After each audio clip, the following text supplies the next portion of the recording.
I'm 26 years old, have green eyes, and I'm a little skinny too, so bear in mind that I'm therefore not looking intimidating at all. One night, I was out with my beloved girlfriend and soon fiancé, eating at an Italian restaurant. It was a Wednesday afternoon, and I know it was Wednesday because there weren't many people in the street that day. Plus I work shifts, so that was also my day off. Usually our city is crowded on Thursdays, Fridays and on the weekends, but not on the other days. Well, the night went accordingly to the plan, and we had great fun. We sat on a 4-seated table near the big window, because we wanted more space. There weren't many people inside the restaurant, so we were free to choose. As we were eating, a man passed the window at a high pace, stops at the window while staring at us, and at the same time, licking his index finger, and afterwards, pointing at us both. He then put his face against the window so his nose touched the glass.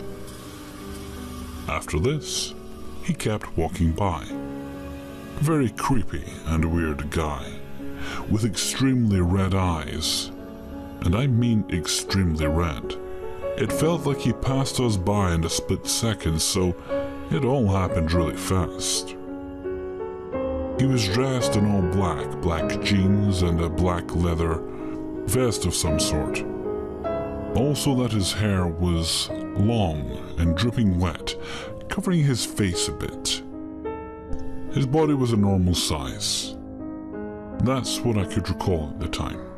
My girlfriend and I glanced at each other and we chuckled a little, as we usually do when something awkward happens. And that was a really awkward moment. We've never seen the dude before, so we assumed he was mentally ill or something. Well, we forgot about it and carried on with our evening, and later we had a couple of drinks in the restaurant while having a good time. Time passed us by and it got a little late, so we decided to call it a night and headed for home. We live like 30 minutes on foot from the restaurant, laying at the center of the city. And while the bus don't drive that often at midnight, meaning we should wait another 30 minutes or so for the bus, keeping in mind that it had also rained a lot outside while we were eating and having fun inside, so we didn't want to risk getting caught in the rain. Therefore, we decided to walk home hand in hand. Approximately 5 minutes after we left, and as we were walking down the street, we hear some noise from behind. Sounded like two people whispering to each other. Didn't pay more attention to it, as they were far away from us. After a while, we suddenly hear some light footsteps coming from behind. This time only one person, and sounded as if that person had dress code shoes on and was walking really fast, like tap, tap, tap, tap. I turned around, and this time I saw a little silhouette moving. We were the only people in the specific road at the time. I could feel that my girlfriend got a little uncomfortable because she was squeezing my hand that she was holding while she kept asking, "Who is it, babe?" I tried to calm her by saying, "It's nothing," or so. But I was scared the hell out of myself, thinking someone would assault us from behind or something like that. That sound came closer and closer towards us from behind, while it also gets louder and louder. Now, tap, tap, tap, tap, but still with the lightness in it. I turned around and saw a black silhouette quickly hiding in a door entry to the building we were passing by. I didn't turn my head forward so I could still see the shadow peeking out to see if I was still looking back. He didn't do good at hiding either. because I could see he held something in his hand. He was playing with it, somehow, and it sounded like when you hit iron with iron. I automatically assumed it was, what do you call it, a butterfly knife? Or something? It may have been like 50 meters away from us, so now the buildings here are stacked, close up to each other. So this was a long-ass road, with no side roads. We finally cornered the building and I was, fuck me. I was seriously close to shitting bricks now because that's not normal behavior in the fucking midnight.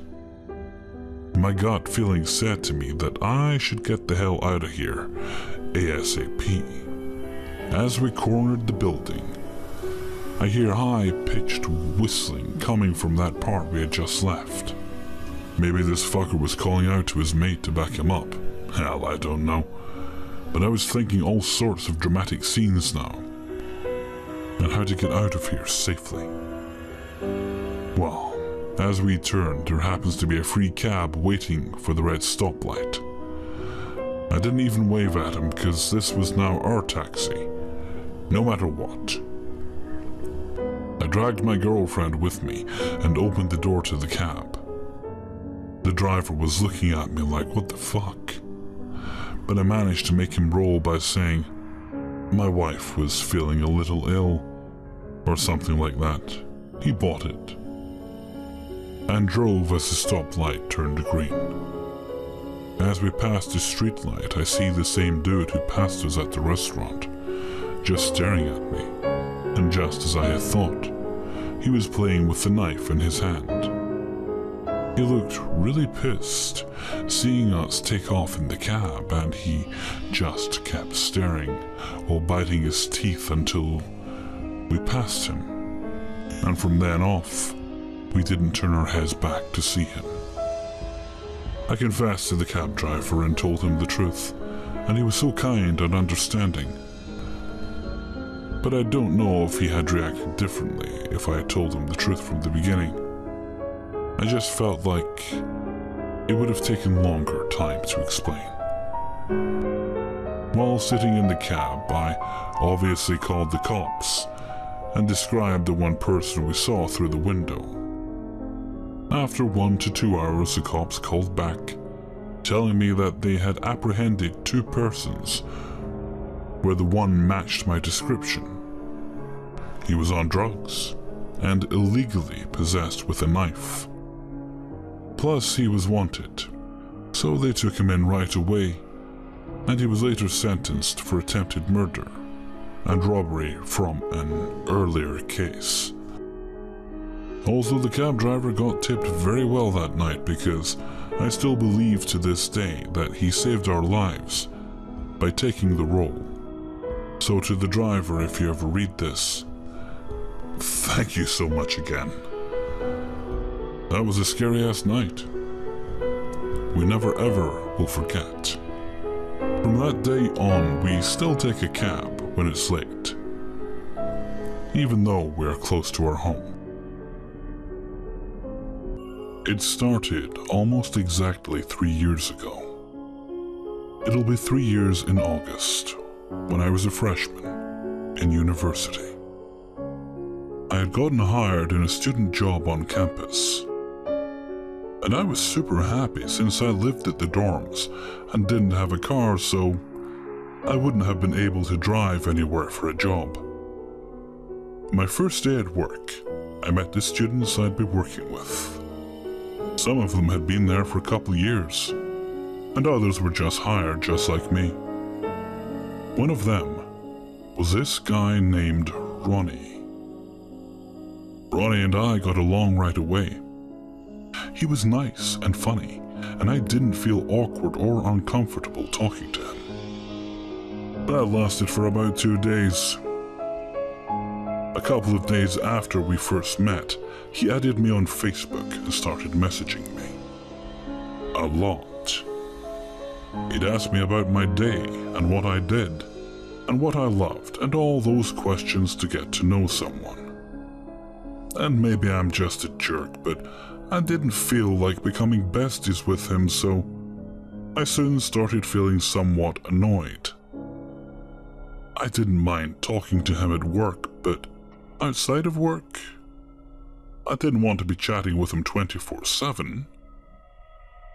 This went on for a few weeks. Even if I took hours to reply, he'd respond right away, or even if I short messaged, he'd reply with a whole paragraph. He could not get a hint. He asked me out several times before I finally said okay, and we went out for ice cream. That's when it got really weird. He started asking questions about the guys I hung out with. At first I was just answering casually, like, oh, my friends from high school, or my cousins, or the guys from church. But then I realized he was asking about specific guys.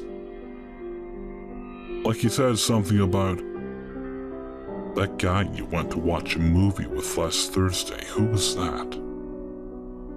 That completely freaked me out. And I just cut this ice cream hangout short, saying I had to go home, my dorm. It just went downhill from there. He'd message me every single night, asking about the people I talked to that day, or why I looked sad walking out of my class. I wasn't ever sad. That was just my face. At work, he'd leave little notes on my desk, or One Direction cutouts. I mentioned to him I loved One Direction, or chocolates. My co-workers just teased and said he had a huge crush on me, not knowing how creepy he was being outside of work. I started seeing him everywhere. I'd see him sitting near the exit when I'd be walking out of my classes. Or if I was late night studying at a library on campus, I'd see him sitting a few tables away. Back then I was kind of naive and just let this happen. I finally knew it had gone too far when one day one of my guy friends from high school, whom I hadn't seen since we had graduated months before, had come into the office and stayed talking to me. We talked for about an hour or so. That night I got a message from Ronnie. "Are you okay?" he asked. "Yes. Why do you always ask if I'm okay?" I replied. He then responded with, "Some guy was standing in front of your desk for like an hour today. I thought maybe he was giving you trouble." Ronnie was not scheduled that day, so I never saw him in the office, but apparently he had been watching me. Our office is in front of this food court, and my desk was facing the court. A lot of people eating can be looking inside. That being said, I realized that Ronnie most likely always sat down and watched me, even at work when he wasn't scheduled. I replied with, "He's my friend whom I haven't seen in months, but you don't need to worry or care." I put my phone away and ignored his replies till the next morning, when I saw he had messaged like 30 times. His messages were how he had gotten very jealous and hates seeing me with other guys. And I remind him of his ex-girlfriend who had cheated on him with his friend, and how pissed he got about that, so since I remind him of her, I get him pissed off sometimes and he can't help it. He went off on how depressed he was and how his jealousy and anger gets worse when he sees me with any guy, and how he will one day hurt the guys, or hurt me, or hurt himself. That was it for me. I showed these messages to my managers at work, and they said they'd take care of it. I blocked him from Facebook and ignored him in person. This was all throughout my first semester of university. A few months later, he had made a new account on Facebook and messaged me again. He was saying how sorry he was and that he was better now, and he'd love to be friends.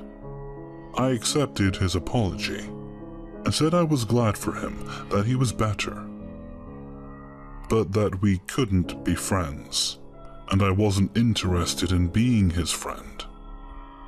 He got angry and messaged me a lot of things. I blocked him again. Every few months he makes a new account and adds me and messages me. I always deny his friend request and block his messages. The most recent he has tried to contact me was 2 days ago. I saw his message but didn't reply. I'm not holding a grudge or anything. I'm so over the whole ordeal with him, but I don't understand why he keeps trying. Ronnie, get a hint. I don't want to meet you again. It was 2008. I was 17, and I lived in a friendly neighborhood, and still live here. So we never locked the fence that surrounds my house. Neither the front door of my house. We were so naive. It was Saturday, late night, early evening, around 5 a.m. I was getting home from a party, and when I was 1 block away, I saw 2 guys painting something in my wall. I was a very conflictive teenager since I practiced boxing. I thought it was cool. Always picking up dumb fights and acting erratically. So I rushed there to confront them, but as soon as they saw me, they ran away. When I saw what they did, it seemed like some kind of glyph keys, but I didn't pay attention because I was too drunk to. So I went to sleep. Next day, my father covered that in paint. 1 week passed. Let's say it was a Saturday, and I remember being at my computer, which has a window behind it that allows you to watch the front yard. It was around 4 a.m., and I saw 2 guys painting the wall of my house, again. And they ran after they finished, some kind of glyph keys again. I didn't pay attention again, because I thought there were some guys trying to express themselves. What the fuck? I didn't care, actually. The only thing was that we had to paint the wall again. I'm going to tell this thing from my point of view. Then I will tell you what really happened. So, the Sunday around 8 p.m., it happened. I was talking via MSN, too old, LOL, with my girlfriend. And suddenly my sister, which at that year she was 7 years old, came up from the stairs trying to talk desperately. It was something like, Toby, that's me, there's someone in the house. My parents and her were on the first floor, me and my brother upstairs. I was so confused that I didn't know what to think. My first thought was that someone famous came to visit us. I have no idea why I thought this. And she was excited and didn't know how to react. The thing is, when I got up from the computer to see what the fuck was going on, I looked downstairs to see my father coming up with a guy I've never seen in my life. He had a gun pointing at him. I didn't know how to react. I've always said that if something like that happened, I'd attack whatever is at my range. But when I saw my dad like that, I just froze. Couldn't do anything. And the guy proceeded to tie us with some PS2 joysticks I had in my house and started asking questions. Where's the money? Where are the jewels?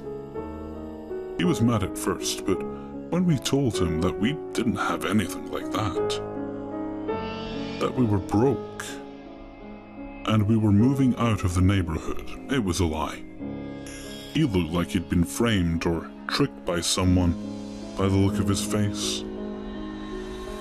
All I listened to was my mother screaming downstairs. I didn't know what was going on, but I could be sure there was more than one guy at my place. I asked the man to go and get my mother, so she could see we were okay. And that way, I could make sure that she's okay too. He agreed. When he went downstairs, I could only tell my little sister that everything was going to be okay, so she could calm down and stop crying. Me? I couldn't believe what I was going through, and I never thought something like that could happen to us. Anyway, we heard some noises and thought he was coming up again. Footsteps and some shouts from guys. Turns out it was the police, and they saved the day. I don't know how or who called them, but they were here, and everything was okay now. When we got out, the whole neighborhood was standing outside my house. And it turns out that they were two bad guys, and when they grabbed my mom and dad, each one of them had a gun. My mom set herself free and ran to the street. She told me that she didn't care if they shot her, cause she'd get to the street and be screaming for help anyway. Then she started screaming to cars who were passing by, and she made damn sure they stopped and called the cops. They got one of the thieves, and the other one escaped. When we told the cops that we had our home painted by someone the night and the week before, they told us that this was planned. And that's why they marked our house, cause it was unlocked, and someone told them we had money and jewels. So they watched us for like 1 or 2 weeks until they decided to do this. After that, we got an electric fence, and never ever left the door unlocked again. My sis was shocked for a while, and she got scared very easily, but she got through that now. I'll never forget that day, and I don't wish this on anyone. It was that time of year again. My aunt, who lived maybe a 1.5 hour car journey away, was going on her annual holiday to Belgium. She has a certain fear of long-haul flights, and likes to travel reasonably locally, France, Germany, etc. For context, I am from the United Kingdom. She was always one of the weirder relatives who favored metal music and dark, eerie ornaments and gargoyles. Subsequently, no other nephews or family relatives would offer to house and cat sit for her, while she took this trip with her equally estranged husband. Within the first 10 minutes of the long car ride there, I reconsidered my choice to do this. Her house always gave me the creeps. It was one of those houses you glance at and quickly look back down at the floor, as not to see something, subconsciously knowing you would if you stared for a second longer. I took a deep breath and laughed quietly at myself, knowing I was being stupid, but still not being able to shift the idea of asking my dad to turn the car around. We arrived at the house after experiencing some dense traffic in the center of town, it getting eerily more quiet and less busy as we got closer to her detached, neighborless house. I looked up at it, swiftly remembering my own room, looking back down at my phone, and seeing the lit backdrop of my phone illuminating the number 1735 to me.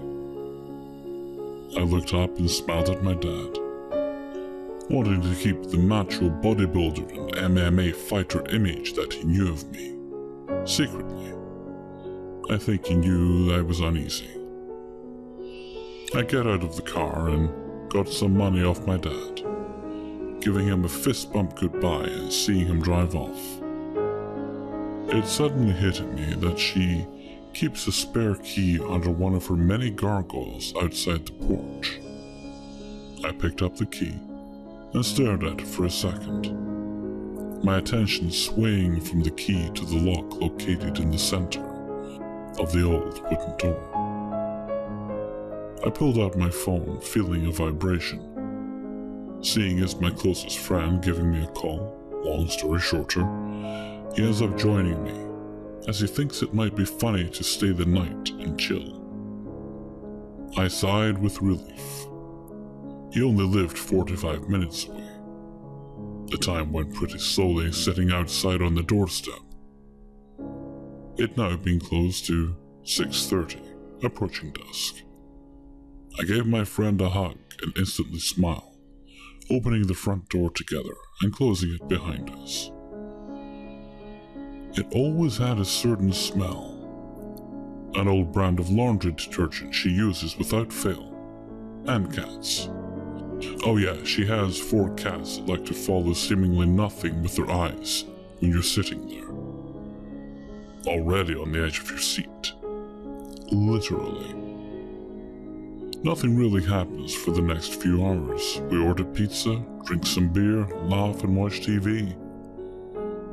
Glancing up at her upside-down clock, it was 12:03 a.m. already. We're both somewhat avid Redditors and gamers, and fall asleep when most people wake up.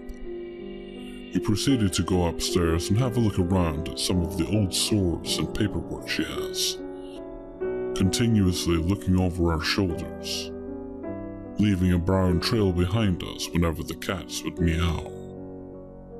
We both left our pride behind when we decided to sleep in the same bed. It was a double and was pretty comfortable. As we were preparing to get into bed and further procrastinate and delay sleeping on our mobile phones, I looked to my left to see him staring out of the window, clenching his jaw. "What?" I said to him, chuckling, swallowing hard as I looked into the sheer blanket of darkness covering her large garden that was not fenced in. "What?" I said, a little annoyed, turning the bedroom light off as to level out the contrast, allowing us to see better out into the garden. I saw it. A figure on its hands and knees pretending to drink out of the cat bowl. My blood ran cold and my head buzzed, feeling dizzy. I couldn't speak. "Okay, dude, just watch him." I went into the next bedroom to get one of her old but still very sharp and effective swords. I resumed the stakeout back in the bedroom at the back, shivering and clenching my lip. With free hand, as we hear a terrifying noise. Whoever it was meowing and hissing. Suddenly we see him look up and arch his back, our eyes now adjusted to the ongoing darkness. We both crouched beneath the window counter, our hearts beating and equally both starting to break into a cold sweat. We then realized none of the doors were locked. We both ran downstairs, stopping at the end of the living room, where it joined onto the kitchen and ended with the back garden door. It had a cat flap attached. I summoned all the testosterone and courage I had, turning the corner and running to the back door, locking it and panting, looking out into the abyss. It was only then I looked down at the cat flap, seeing something's head pushing through it, jumping back and shouting out of fear and anger, staring at them for a second. "Meow, meow, meow." He tried to get one of his arms through, failing, and just keeping his head there looking up at me. He was dressed in black but had no mask on. It was a man, seemingly in his mid-40s, brown but greying hair. Looks like your average office worker. But his eyes, they were wild and disattached. I couldn't look at him, closing my eyes and turning away, shouting a load of random words at him, feeling dizzy again out of fear. I turned to my friend to see him clutching the sword, taking it from him and lifting it above my head. Not sure what I was going to do with it, but he was gone. As he ran down the garden, similarly to that of a cat, I dropped to the floor, locking the cat flap, hearing my friend lock the front door. I phoned my dad straight away and told him what happened. He came to pick us up, taking the cats with us and spending the remaining 3 days at our house. Still looking after the cats, but not returning to my aunt's house until she returned, smiling and nodding as she paid me. Not asking whilst I was bringing the cats back from somewhere she didn't know about. She didn't call my bluff, as I justified my reasoning, as I told her I took them for a walk, jumping in my dad's car and not returning. Garden cat man, let's not meet again, mate. This is an experience that my dad had in his 30s when he and my mum were first married. So, my dad is about 63 years old now and has been an atheist for all of his adult life. He never really believed in anything paranormal or spiritual until he experienced something firsthand with my mum in New Mexico. The year was 1985. My brother had just been born, and I myself wasn't even born at the time, so he was probably no older than a few months when this took place. My parents were staying in one of the extended relatives' houses in New Mexico for a family reunion kind of thing. According to my aunts and uncles, this home has always been a very attractive place for paranormal and spiritual activity, and many members of our family have seen and felt things in the house for years prior to this event. So it's about 1 AM and my parents were sleeping in the guest bedroom, with my older brother nestled in between them as they slept.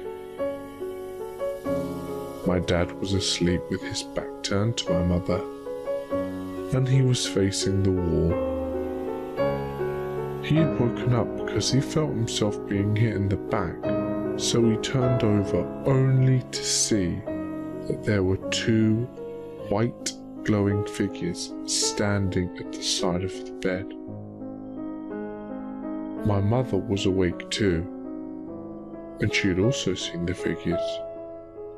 So my parents both saw these 2 things, and one of them was moving slowly towards my brother with its hand extended out, trying to grab him, who was sleeping in between them. My mum had screamed and actually swung her hand to hit the spirit's arm to keep it from touching my brother, which is why my dad had felt her smack his back. Her hand had went through the figure's arm and hit his back, so when my dad woke up, he thought immediately that there were these 2 men who had broken into their room, so he actually got up out of bed and ran at them, swinging both his arms. He said that when he went to punch one of them, his arm went through the figure, and it went through very slowly as if he was punching something underwater. Both of his punches went through the spirit, and then they vanished from the room out of nowhere. My parents were obviously petrified, so they packed up all their stuff right there and then and drove straight home for 6.5 hours until they got back to Denver around 7 in the morning. They were that terrified. My dad and mum were both respected professionals, and I know they would never make any of this up, so I believe them when they say it happened. My mum is also no longer alive, she died in 2008. But when she told the story, she said, looking back on it, she thinks the spirits could have been her grandparents who'd both passed away within a few short years before the incident. She thinks they wanted to see my brother because he'd just been born. And because of that, my dad now believes that there are paranormal things in this world.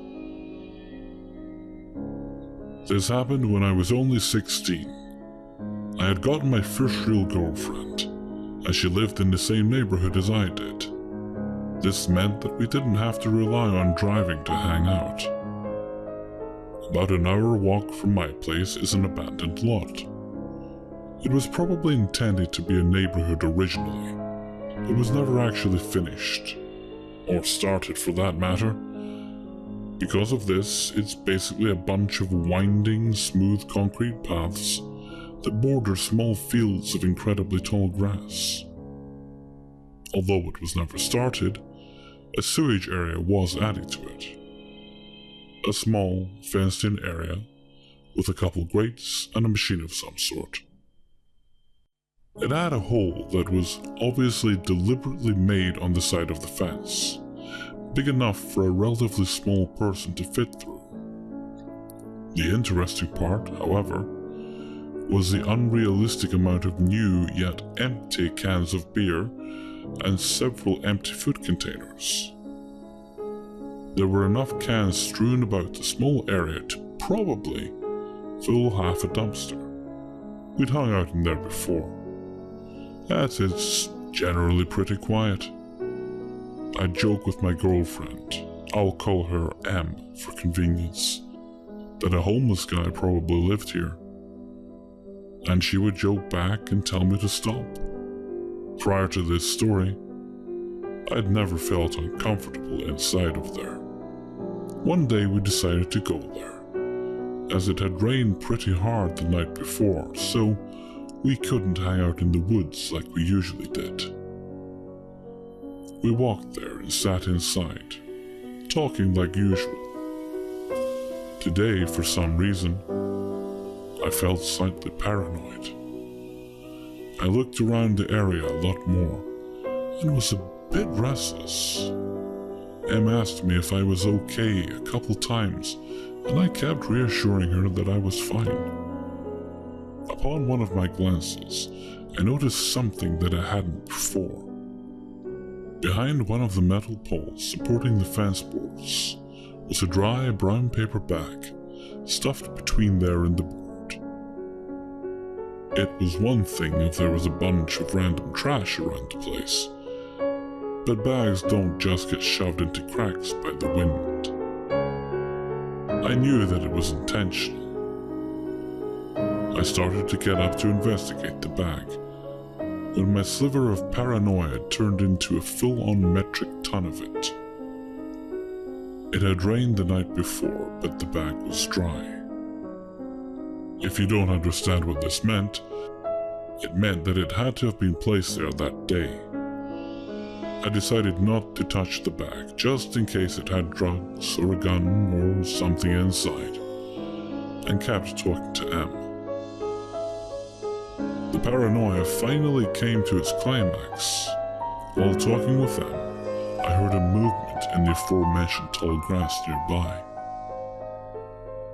I didn't frequently go outside, but I could still tell when something was bigger than a small animal.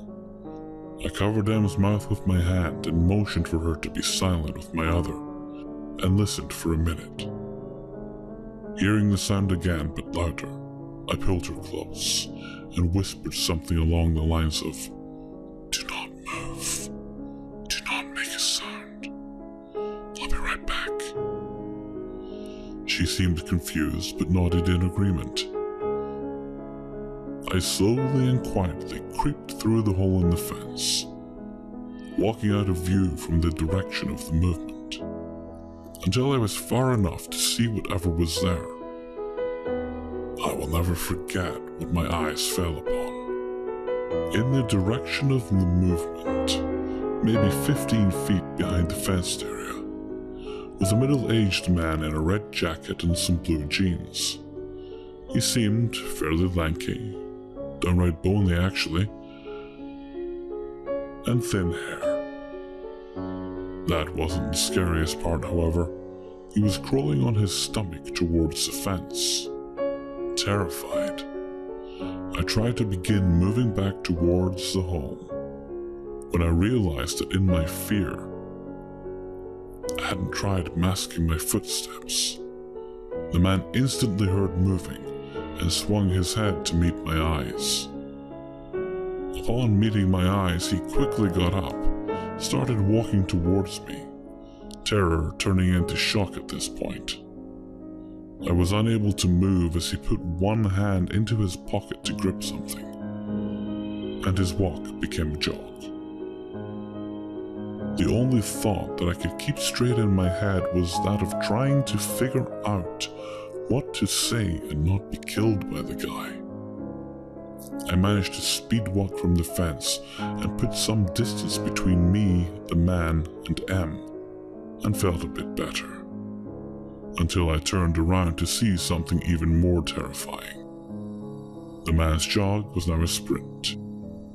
In all of my life, I have never seen someone run as fast as he did. It was almost inhuman. I stopped walking, knowing fully well that I wasn't going to outrun the man, and resigned myself to whatever was going to happen. He closed the gap between us, probably 50 plus feet, in a matter of seconds. And he stops beside me, his hand holding whatever was in his pocket with a death grip. He finally said something. Hey, can I ask you a question?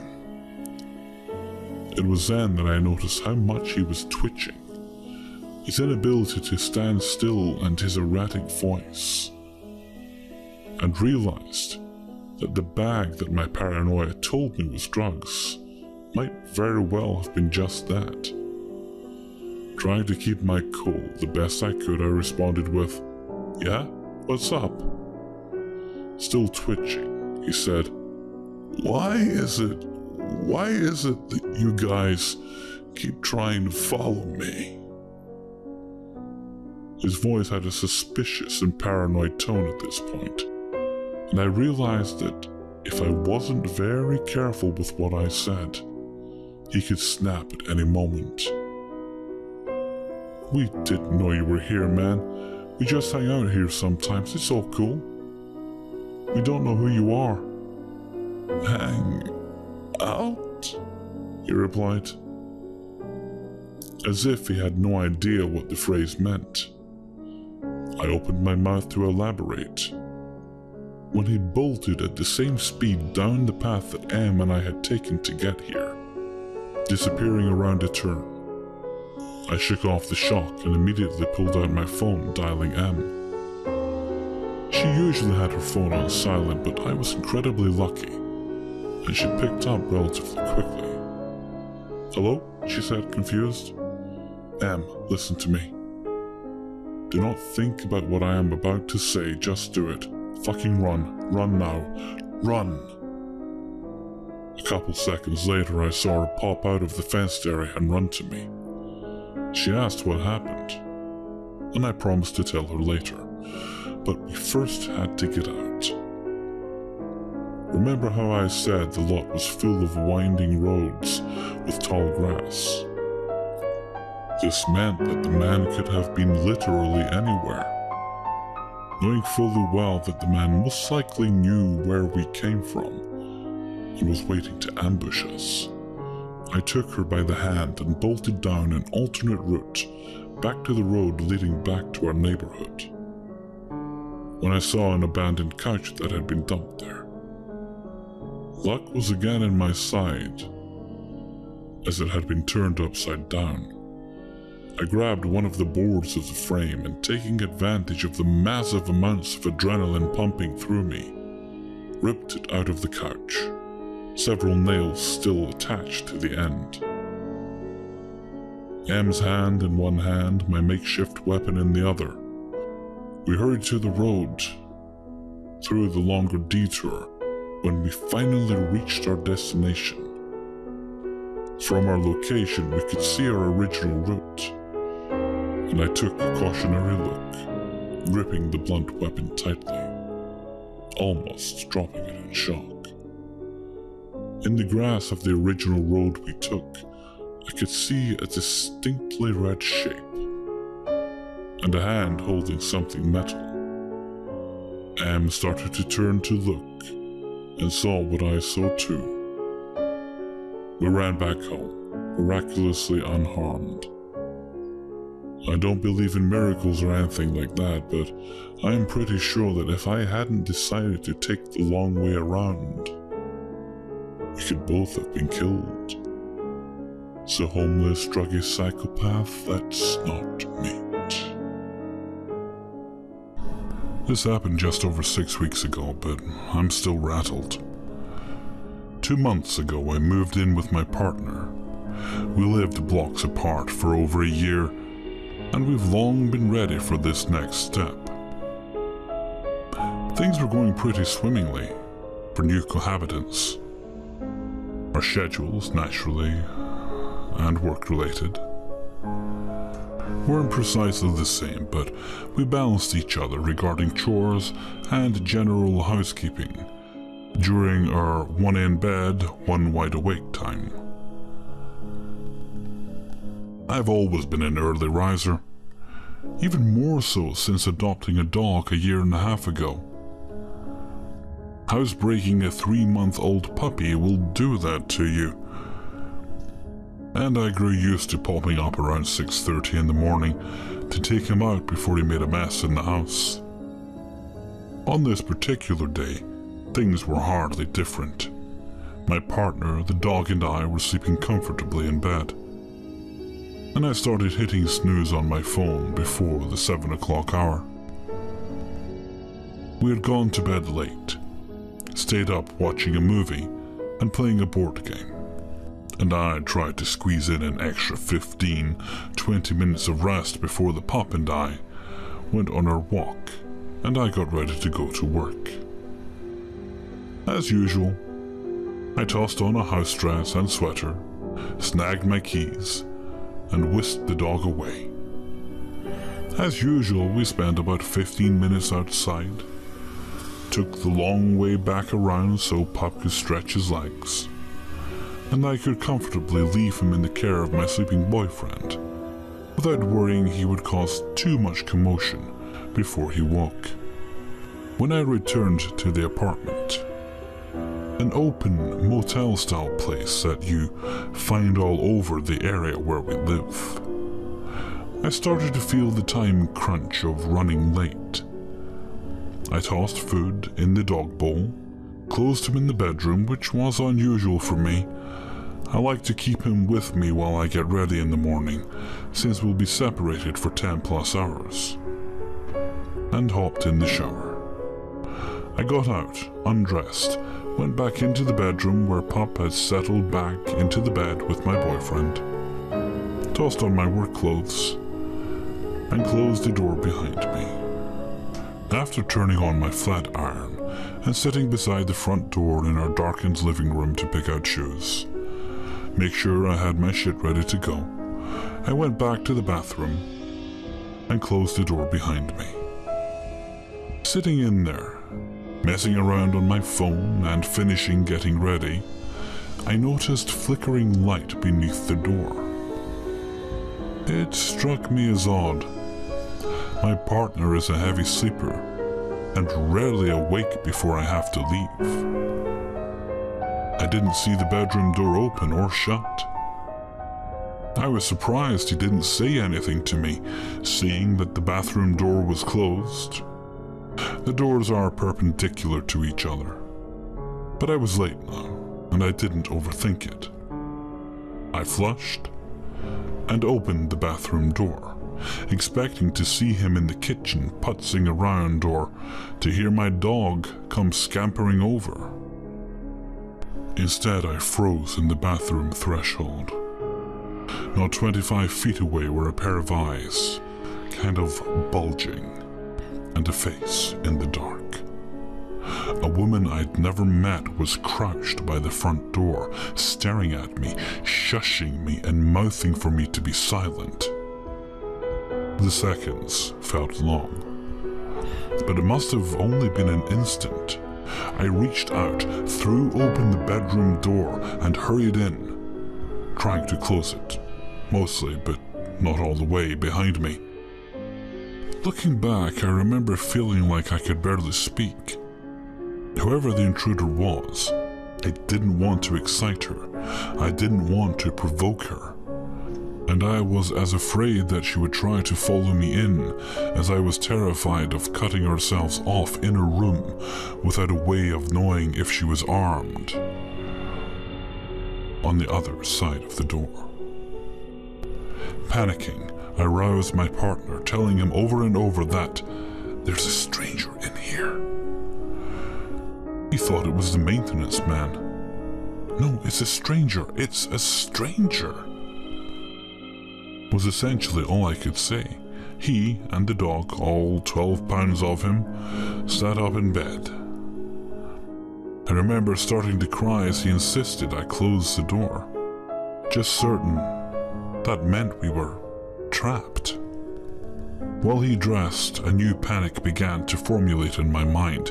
If the intruder was still there, yes, I was scared my boyfriend would step out of the bedroom and get hurt. But if the intruder wasn't there, he'd think I lost my mind. He stepped in front of me and opened the door. And when the worst slasher flick images in my mind didn't immediately come true, I looked out over his shoulder. She was still there, still hissing at us to shush, imploring us to be silent, trying to peer out of the slats between the shutters. To his credit, entirely his credit, because had he not been there, I would have just barricaded myself in the bedroom until help came. My partner approached slowly and introduced himself.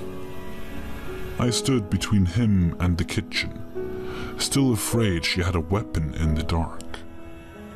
When the dog finally looked out and saw another person, he began to growl and whimper, while I tried to keep him from going full tilt little dog. And I only caught fragments of the conversation my boyfriend had with her. She gave us a name, said she was in town either visiting family or random people she met, and that they had been following her, that they wanted to assault her. A man named Mark let her into our building, that the men, her attackers, were outside the door.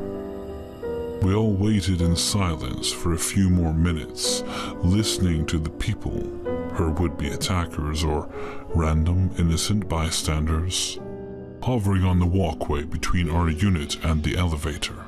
And after a few minutes of sitting a few feet away from her, my partner got her to agree that we should call the police. 4 officers arrived minutes later, handcuffed her outside our window, and questioned us. I've always felt that if I was at home and alert, there wasn't much reason to lock the front door behind me. I've lived in small-town America and big cities, and never once has this particular faith been challenged. Taking our report, the most macho of the cops asked if I had learned my lesson. Yes, officer, I have. Thanks, officer. I was on the fence about mentioning to them, and in the end opted not to, because I know memory is fallible, and in the end she didn't take anything from us, except my sense of security in her own home. But days before, I'd followed the same routine, Wake up, take the dog out around 7 something, lock the door when I'm finally ready to head out for the day while my guys are asleep. As I'd returned to the apartment the previous morning, down the walkway was a similar-looking lady in similar clothes. At her down-the-way neighbor's front door. She looked up at me, and me at her, and I'd probably locked the door that day. This literally just happened and I'm still recovering. Background. I live in a small tourist town that is usually dead except for payday weekends. I work night shifts, so it's not uncommon for me to be walking home alone around 1 a.m. I always walk on the main roads with lots of light, and most nights I have music on. I know. I'm also early 20s, 5'8", and around 125 to 130 pounds. Tonight, I left work and started my walk home like normal. I see one of my co-workers, young teenage girl I get along with well, hanging out with a bunch of her friends. I wave and continue on. As I walk past a group of guys outside Timmy's, and one of them smiles at me. Me being Canadian, I smile back. He took this as an invitation and starts following me, asking questions. At this point, I have paused my music and still pretend not to hear him. He stops following me and shouts, "Nice ass, love." And I think that's that. I was wrong. 2 minutes later, he appears next to me on a bike, continuing to ask questions. I politely take out one earbud and call my fiancé, but no answer since he's at work too. I text my co-worker to call me immediately. He starts asking if he is creeping me out, and I very bluntly say that I'd like him to leave me alone, and that the whole situation is creepy. My co-worker finally calls, and I start talking as if they were my best friend. The conversation went like this. Me. "Hey, I'm so glad you called. Where are you, man?" "Is that your man? 'Cause I'm gonna steal you away from him." Co-worker. "You just saw me, what's wrong?" Me. "Oh, I'm just glad you got home safe." Co-worker. "I don't understand." Man. Nice hips. Childbearing hips. Where do you work?" Me to man. "Down over there. Take a guess and walk there." Co-worker. "Are you in trouble?" Me. "Oh, yes, honey. It's totally fine. I have no problem you borrowing that stuff." Co-worker. "I'm on my way to you. You stay on First Street." Man. "You weren't very nice to me." "Why are you nice to her?" "I'm going to steal you away from her too." Me pretending not to hear. "Oh, totally, honey. You should do it. Quick before someone snags it on you. Don't want to miss your dream home." Man. "Do you have kids?" Me to man, taken off guard. "Yes." Man. So yummy. "I hope I'm not freaking you out." Me to man. "Yes, you are." Co-worker. "Okay, I'm on a bike with my friends. I'm half a block behind you. I've got the police on the phone. Where's your turn?" Me. "Oh, thanks, son. It's the Rexall one." Co-worker. "Okay, so it's street name." Me. "Yep." Man. "I want to see that ass wiggle." The man drops behind and starts speeding up, so he gives me no choice but to speed walk or get hit by his bike. At this point, I have to either make my turn down my street or keep going and double back. Before I can act, he sees his friends up ahead and races off to them. I book it down my street, telling my co-worker what's going on. They are still about a block behind me, and I have 3 to go before I reach my house. I don't see or hear him for 2 blocks, and I think I'm safe. Again, I was wrong. Out of nowhere, the man jumps in front of me and grabs my purse and arm, dragging me towards the bushes, yelling about my hips, and he has to steal me. He looks me dead in the eyes and says something I'll never forget. You weren't my first, but I'll be your last. I'm screaming and pulling away from him, but he is stronger. Thank God that my co-worker and her friends race towards me and finally separate him from me. The man runs back into the bushes, and the girl on the phone with the police gives a full description of what just happened. I don't know how long I stood there, just shaking and crying. But the next thing I remember is my co-worker taking my phone and my purse and guiding me to sit on the curb while the cop car pulls up and everyone gives statements. Someone throws a sweater over me and the officer is trying to question me, asking if I had ever seen him, what he wanted, if he gave me any personal information, any identifiable marks, etc. I answer as best I can, and the officer takes me home.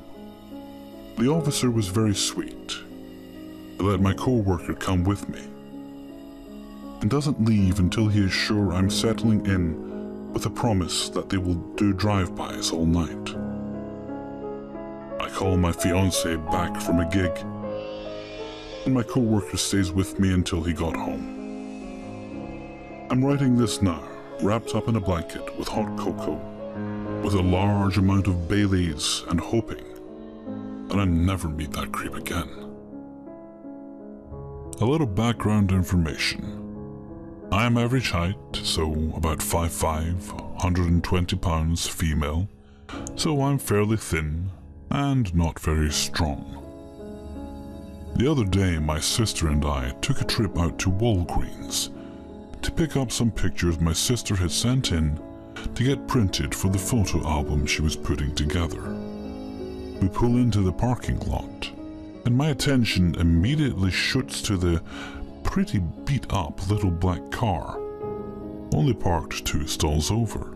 It had 2 flat tires, both on the passenger side of the car, which appeared to be slashed. I had noticed that he only had 1 spare on him. But when we got there, he was half in his car and seemed to be looking for something. My sister then got out of the car to go inside to pick up her pictures. I stayed in the car and waited for her. I was not in the car alone. We had our 1.5-year-old black lab in the back seat. And mind you, this is not a small dog. For those of you who don't know, labs usually range from about 70 to 80 pounds, but ours is 103 pounds. He's definitely not little, and a bit intimidating, even being the sweet boy that he is. Anyways, he was in the back seat and the window was rolled down about 1/4 of the way, so he could stick his head out like dogs do, and I was sitting in the front passenger side of the car. That's when I heard the most threatening growl I've ever heard from my dog, or any dog really, in my entire life. And I was so taken aback because, yeah, I've heard him growl before, but not like this. He had his whole head out the window and his hair was standing on end. This scared me a little because, like I said before, he's super sweet. And this behavior is so not like him, even when we're around public areas. So I looked to the side at the driver's side window, and I saw the man from the car slowly walking toward my car. At that moment, I did not hesitate to make sure all the doors were locked considering I did not have the keys with me, so there was no other way I could have avoided a bad situation. He walks up to the window and gently touches it, and at this point my dog is going nuts. But it didn't make that much of a scene because this specific Walgreens is located in a town consisting of no more than 10,000 people, so there were maybe 2 or 3 other cars there at most. I looked at the man and noticed that he was unstable. He was in about his mid-20s, and he was walking fairly slow, trying to keep his balance, and his eyes were bulging out of his head, and he never blinked. There's no doubt in my mind that this guy was on drugs. He kind of stood there for a minute, so I got up the courage to say hello. His response was, "Can you roll down the window?" I said, "No, that window has been broken for some time now. It does not open." This was a lie because it was the passenger window on our car that was broken. But there was no way I was rolling down the window for this man. Besides, like I had mentioned before, I didn't have the keys, so I wouldn't have been able to roll it down anyways. That's when my eyes darted to the back window, and I realized it was open. The man's eyes followed mine, but he didn't move because this entire time, my dog has been non-stop snarling at him and showing his teeth. That's probably what scared me most because, mind you, I don't scare easily at all. I then looked back at him, and his eyes met mine. His hand slowly lowered to the door handle, and he casually tried to open it with no luck. His next question was, "Can you open the door?" And I could tell he was holding back a smirk. I then told him, "No, my sister is going to be back out here in just a minute." And that hint of a smirk quickly changed to disappointment. The whole time he was talking to me, his eyes would quickly look around the car. I'm not exactly sure what he was looking for, but I can't imagine he had very good intentions. I then asked him if I could help him with anything, and his response was, "No, I just want to talk to you." That totally set me off, and I was silently screaming to myself. He then stood there and stared at me for a minute, and then went to the older lady in the car 2 stalls down from mine on the other side of my car. I could tell that she was immediately on edge also. I'm not sure if she saw what happened before, but she knew something wasn't right. She then glanced over at me and must have noticed that I was a little freaked out, and the guy's eyes followed hers. Once again, he looked at me and must have noticed that I had my phone in my hands, since he glanced down at my hands and quickly looked back at the lady and turned around and went inside. My first thought was, "Oh shit," because I told him before that my sister was inside. A little note here, my sister is older than me, and we are both under the age of 21, and my sister is slightly shorter than me, but around the same build and weight. So I text her and say, "Holy fuck." And her response was, "What?" I later found out that her first thought was that maybe the dog got out of the car. But right after I received her text, the man came back out of the store. So I told my sister that I would tell her when she got back outside. The man proceeded to walk back towards his car, which meant he had to walk past my car again. He stopped directly in front of my car and faced the wall. He leaned his head on the wall and punched the wall before turning around and looking at me again. His eyes then met mine once again. For about a minute, before he continued to walk past my car and to his own, not once breaking eye contact or blinking. He then resumed his position in his car the exact way he had been when we got there, just as my sister comes out of the store and towards the car. When my sister got in the car, before she could ask questions, I told her we needed to get the fuck out of here, and she didn't argue. When we left the store and headed home, this entire time my dog never stopped growling. I wonder what would have happened if my dog wasn't in the car with me, or if I had been naive and opened the door. What did that guy really want? I guess reading stories on this subreddit really prepared me for that moment. Who knows what could have happened? I don't think I'll be sitting alone in the car again anytime soon. That just shows that danger can be anywhere, even where you'd least expect it. And as for the creep who just wanted to talk, let's not meet again.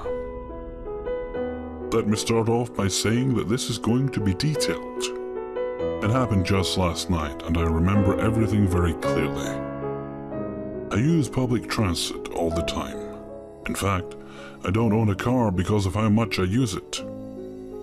I work in the inner city, but live a good 45 minutes from it.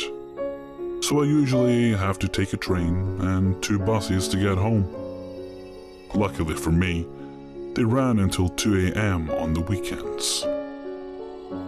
Anyway, I work at the city library that doesn't close until midnight.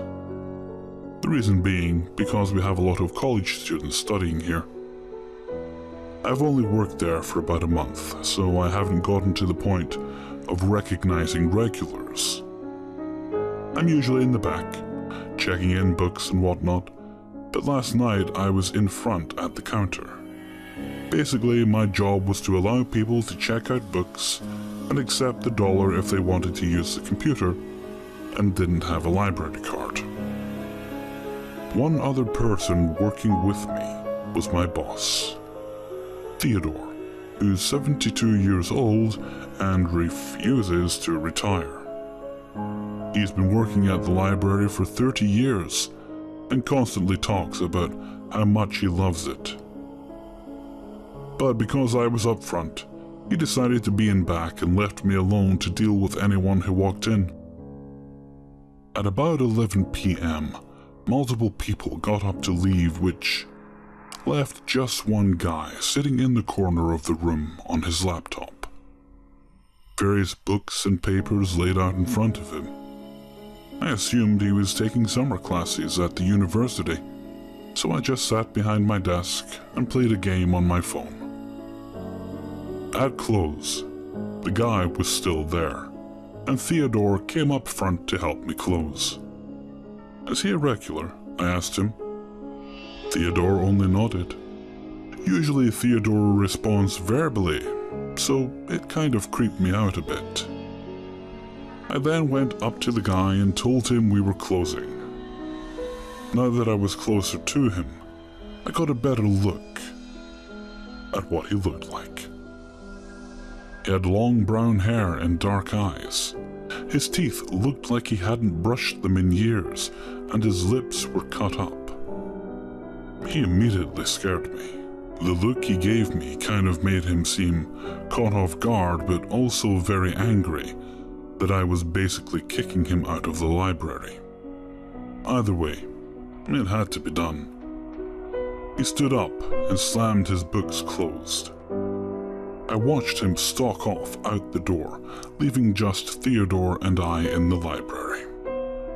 I felt chills rushing up and down my spine as I walked back over to Theodore, who seemed to be just as off as I was. "He's always very angry. I'm very careful what I say to him," he told me. The feeling I got from the guy finally made sense. I didn't know why he scared me so much until Theodore had said that. I was just hoping that I didn't have to deal with him again. When I finally finished up closing, I walked out of the library, saying bye to Theodore, and walking down the large amount of steps up front. The walk to the bus stop I go to is only about 2 minutes, and the bus wasn't getting here until 12:30, so I had a bit of time to kill. I sat on the bench of the bus stop, putting in my headphones and listening to an audiobook. My headphones are noise cancelling, so I didn't notice someone sat on the bench next to me until I smelled smoke. I looked up to find the guy from the library, a cigarette hanging out of his mouth. The smoking explained his teeth and dry, cracking lips. As subtly as I could, I slipped a bit further away from him, hoping that he wouldn't notice and call me out for it. He only glanced at me before taking a very long drag of his smoke. I felt goosebumps everywhere in my body. I turned down the audiobook but kept my headphones in, so he wouldn't talk to me. He seemed just as angry as before. Or maybe it was annoyed. I'm not exactly sure, but when it came time to stop his smoke out, he did it very loudly, which made me flinch. When the bus came, he got on first, practically threw the money at the bus driver, and went to the way back. I politely showed the driver my bus pass, to which he gave me a tight smile and began driving.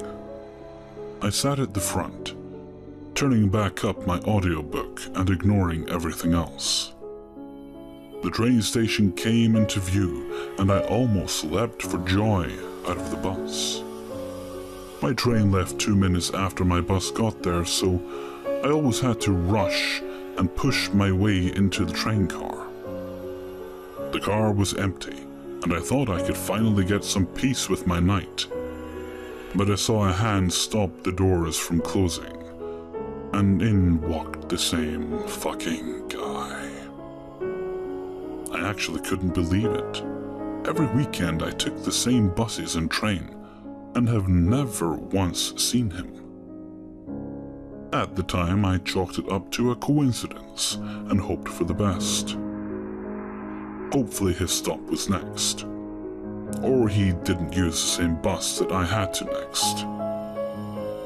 I felt a panic attack rising on, but did my best to keep it at bay, which takes a lot out of me, considering the circumstances. I have a tendency to overthink things, so I kept telling myself it was pure coincidence. The guy sat in the road directly behind me, even though the entire thing was empty. He could have easily sat on the complete opposite side, but decided not to. It was at this point that I pulled out my phone and texted my sister, whom I live with. The text was simply, "If I'm not home by 1:45, call the police." Of course, she texted me back completely freaking out, which didn't help my situation because it just made me realize how much I should actually be panicking. I felt his eyes on me the entire time I was using my phone, and I just hoped he couldn't read what was on it, because this was the only fucking time I regretted buying a Galaxy S6. Giant fucking screen, of course. "What the hell do you mean? Are you okay?" was one of the various text messages I received back. I only responded with a, "Yes, can you maybe meet me at the bus stop?" She agreed, and I locked my screen and tapped my leg against the floor anxiously. I could feel his breath down my neck, and it took everything in my power not to react. My fists were clenched together, and my bag was clutched tightly against my body in case I needed to run. "You're very pretty," I heard from behind me, which was when I couldn't keep myself from jumping. I turned and met eyes with the guy, beheld the grin on his face that reached from ear to ear. Cigarette smell emitted from his clothing, and I kept myself from gagging. I didn't expect him to speak to me at all, nor did I expect his voice to be so loud and frightening. "Thank you," I muttered back to him, tightening my grip on my things. "What's someone like you traveling out alone so late?" At this point, he had leaned forward from his seat and leaned against the one next to me, staring at me expectantly while I tried to think of something to say. My voice shook a lot when I said, just trying to get home."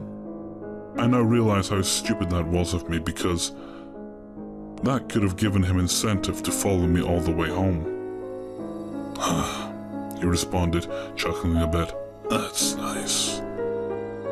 His hand patted my shoulder roughly, which hurt me more than you would think. "Do you happen to have a boyfriend?" The long pause in the middle of the sentence left me with an eerie feeling residing in the bottom of my stomach. "I do," I whispered back to him. He only patted harder on my shoulder while laughing loudly. It was silent for a moment before he began talking again. I kind of drowned him out with my own panic, because I didn't know if he was going to get on the next bus with me or not. When I finally alert my attention back on what he was saying, I only heard, "I just know that I'm better than he is." "Excuse me?" I responded. Since I ignored him, I didn't know the context of what he was saying. "No guy is as good as I am." He started leaning in closer to my ear. "I just know I could fuck you better than he ever could." Bile rose to my throat. I was completely and utterly terrified, and I was sure of it at this point. Nausea overtook my entire body, and I stood from my seat and got out at the stop just before the one I was supposed to get off at. I did it quick enough that he was caught off guard and didn't get off with me. However, I did get one last glance at him as he stared at me angrily through the window when the train started to move again. He mouthed words to me that I couldn't exactly make out. I just know they weren't very nice. When the train car was completely out of my sight, and I knew he couldn't see me anymore, I rushed to the bushes and hurled out all the food I had eaten that day.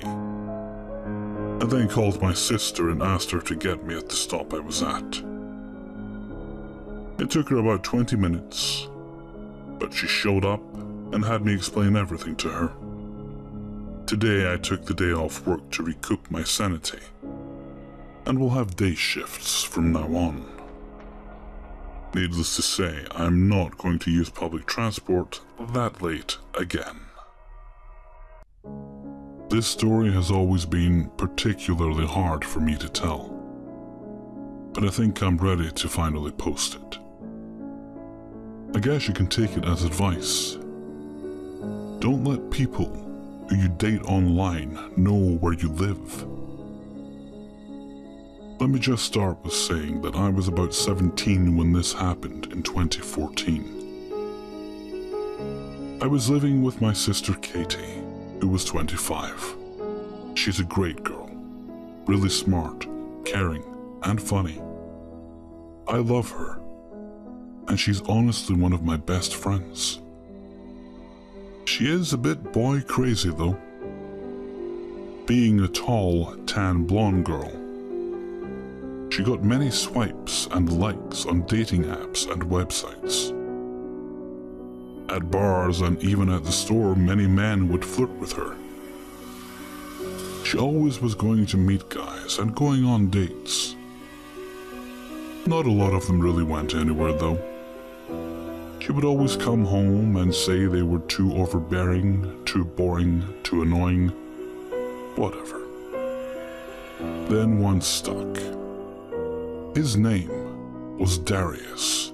I remember the first date in 2013, late June. He came over and met me and actually took my sister, our 3 step-siblings, and I to the movies.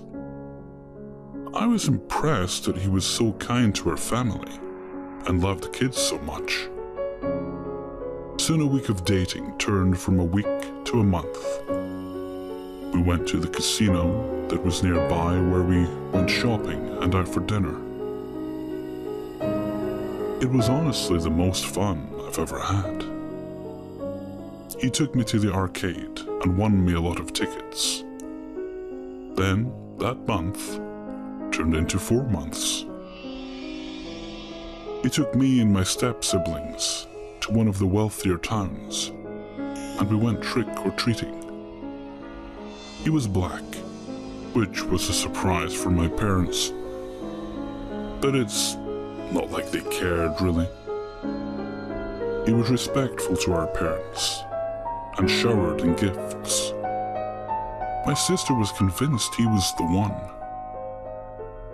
They went on weekend trips, and he joined us on our Christmas vacation to Naples, Florida, where our grandparents had a house.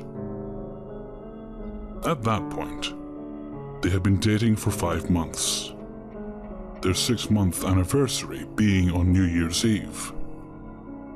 We were having such a fun time.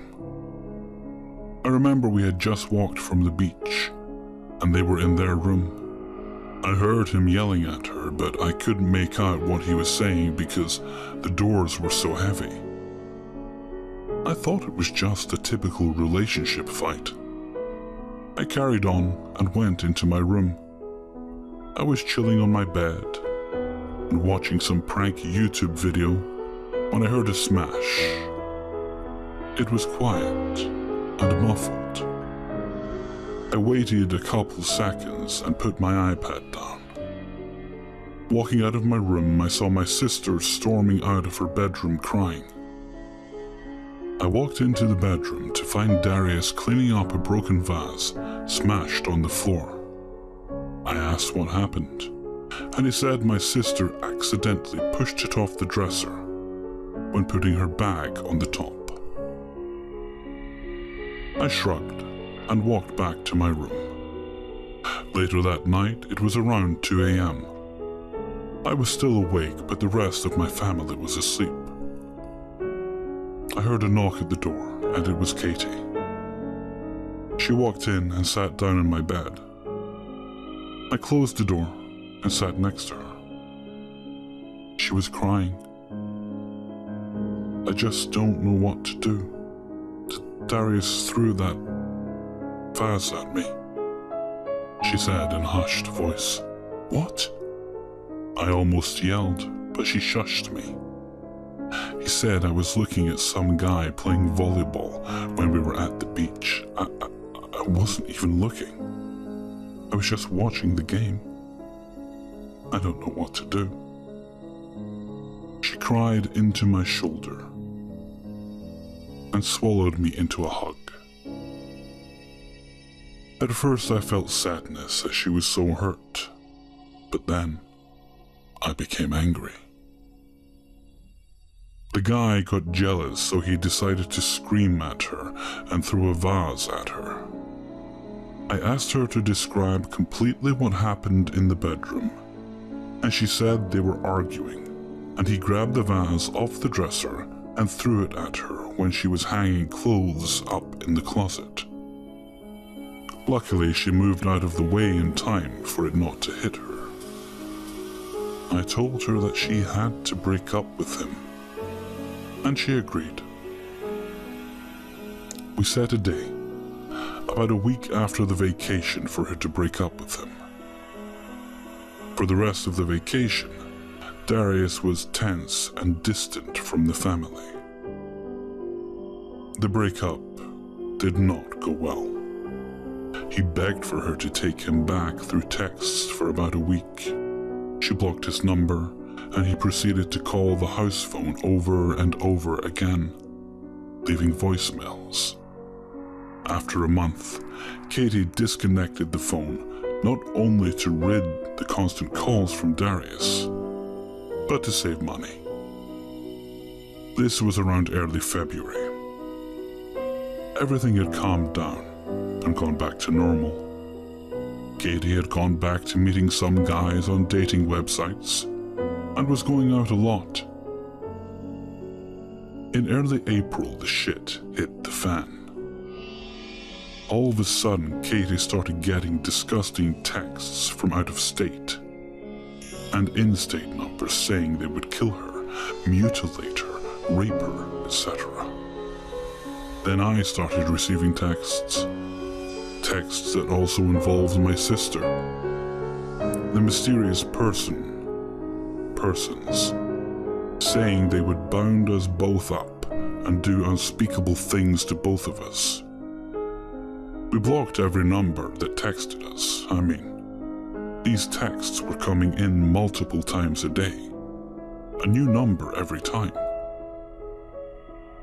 I figured they were probably being sent through an app like Text Free or something like that. My sister called the non-emergency police line and was basically told that they couldn't do anything about it and that we just had to keep blocking them. They would stop soon. One night in late April, Katie, our 3 siblings, and I were playing some board game and eating chips with dip. It was probably 8 o'clock. We heard a knock at the door and my sister asked me if I was expecting anyone. I told her no, and she had a puzzled look on her face. She got up, opened the door, but nobody was on the front porch.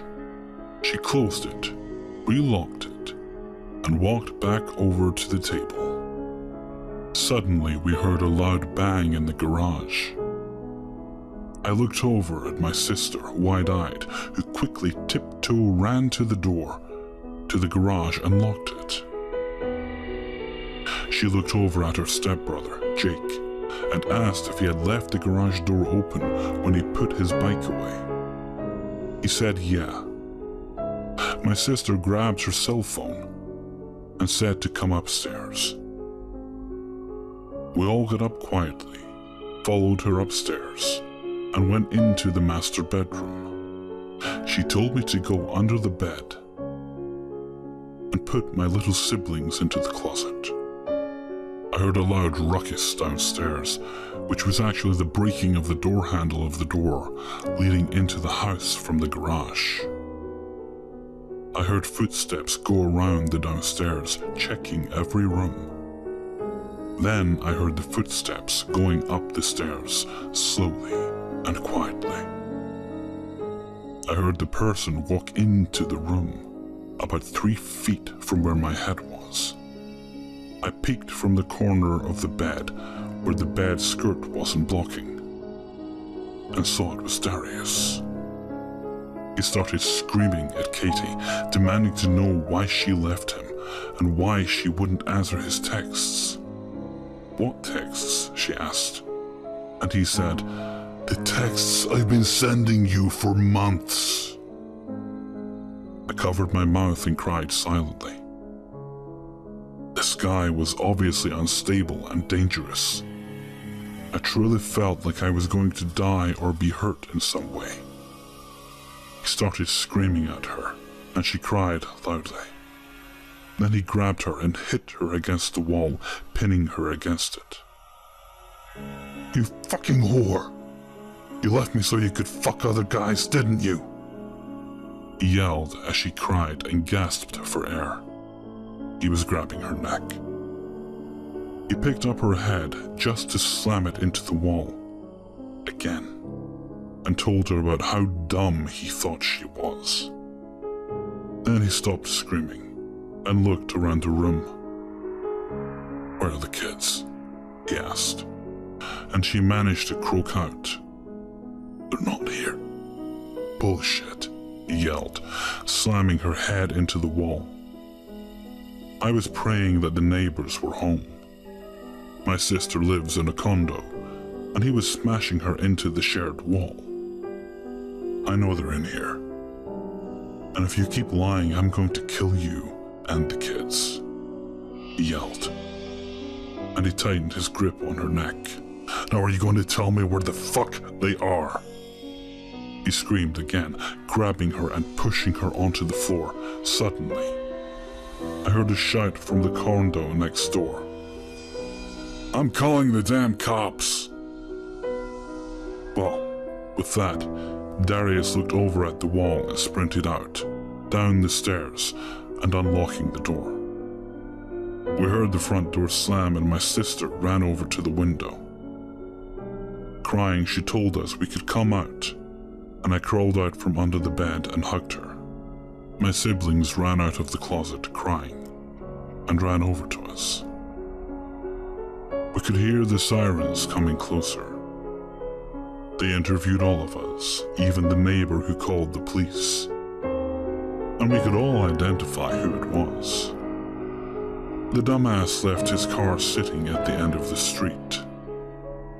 They found him a couple days later at his mom's house and arrested him. He got charged with home invasion, strangulation, assault, risk of injury, and disorderly conduct. It was one of the scariest moments of my life, and I'll never forget it. The feeling of having someone you once trusted so much go and do these unspeakable things is something I never wish to feel again. My sister is okay now, and doesn't go on dates with people she meets online anymore.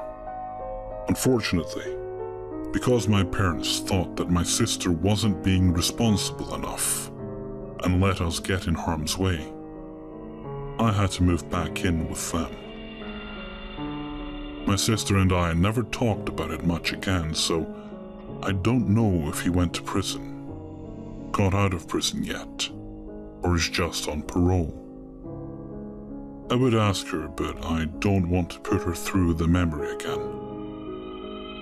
Especially now that she is in a very loving relationship with a very successful guy, and they're happy. I just hope Darius doesn't come back. So about a week ago, I'm eating dinner with my mother and my sister, when she all of a sudden says, "Hey Brad, have you been leaving to school late?" I get super confused and say no, as I always leave with my sis at 6 a.m. She then told me and my sis how she hears our doorknob shaking at exactly 6:30 a.m. every day. I get super tense, as from reading L&M stories, this is usually really bad. After remembering stories how creeps would open doors and hide somewhere for ages and not come out, I get super scared. I am literally shitting bricks at this point. Okay, not really, but you get the point. I immediately check every nook and cranny of our apartment, to the point where my searching would have exceeded the capability of an ATF house raid search. Luckily, I find nothing. Thank God. Then my mother tells me, "Oh, don't worry, I'm sure the doorknob only shook, it didn't open." I was like, holy craps, why did you tell me this after I searched my apartment? After that, I go outside and throw the trash. I always throw my trash at 7:30 p.m. I'm pretty nitpicky about it. I don't know why. A couple days pass and I ask my mother if the doorknob still shakes at 6:30 a.m. and she says that it stopped. Feeling relieved, I resume my day normally and forget all about it. This is where shiz gets real. The next day we finish dinner and I go to my room. Once you enter our front door, to the front is a hallway with doors for our rooms. To the left is our dining room. And to the right is our dining table where we eat. Yes, we eat right next to our door. Anyway, I forget to throw the trash, so once it is 7:30 p.m., I'm still in my room, and my mother and sister are still at the dining room. I'm playing League of Legends, and was in a ranked game when all of a sudden, ah! I hear both my mother and sister scream. Now, my mother and sister never scream, even when they get scared, so I knew this was important. I say fudge, League of Legends. Ranked is not going to make me switch my priorities. I grab my knife next to me. Yes, I carry a knife for protection. It has come in handy multiple times. And head into the hallway. As soon as I am in the hallway, my eyes widen, and I'm struck frozen in shock. Now, I am Asian, and I admit my eyes are small, but my eyes widened so much in fright that I could have used them as pool balls. My heart sank harder than the Titanic from the sight I was seeing. A black male, maybe late 20s, was standing in our home with our door wide open. I was so shocked I almost dropped my knife. Knowing that this situation was high stakes and life or death, I gathered all the manliness left inside me and said in a deep voice many obscenities. I will try to give you a cleaner version. You got 5 seconds to get out of my house before I skin you alive and hang you from the balcony.